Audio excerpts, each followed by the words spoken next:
Hello friends, நம்ம Bismi எலக்ட்ரானிக்ஸ்ல washing machine எல்லாமே offer மேல ஆஃபர்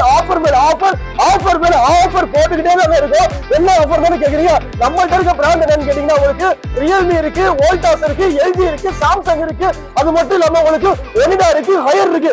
எல்லா பிராண்டுமே பாத்தீங்கன்னா நம்ம பிஸ்மி எலக்ட்ரானிக்ஸ்ல கம்மி பிரைஸ்ல வேற லெவல் குவாலிட்டி கம்பெனி டைரக்ட் வாரண்டியோட நம்ம கொடுத்துருக்கோம். ஆமாங்க, நம்ம பிஸ்மி எலக்ட்ரானிக்ஸ்ல மட்டும் தான் இந்த ஆஃபர் கொடுக்குறோம். வாஷிங் மிஷின் விலை என்னன்னு கேட்டீங்க அப்படின்னா வெறும் 8000 இருந்து வாஷிங் மிஷினுங்க. Semi automatic, fully automatic, top load, front load எல்லா லோடையும் கலந்து பாத்தீங்கன்னா இந்த லோட நம்ம வச்சிருக்கோம். வேற லெவல்ல வாரண்டி கொடுத்துருக்கோம். நிறைய பிராண்ட் வச்சிருக்கோம். கேஜி பாத்தீங்கன்னா சொல்ல வேணும். 6 கிலோ இருக்கு, 7 கிலோ இருக்கு, 8 கிலோ இருக்கு, 9 கிலோ இருக்கு. நிறைய மாடல்ஸ் இருக்கு. எல்லாமே கம்பெனி வாரண்டியோட வந்துடும். உங்களுக்கு ரொம்ப கம்மியான பிரைஸ்ல கொடுத்துருக்கோம். நம்ம பிஸ்மி எலக்ட்ரானிக்ஸ்க்கு வாங்க, மறக்காம ஆஃபர்ஸ் அள்ளிக்கிட்டு போங்க.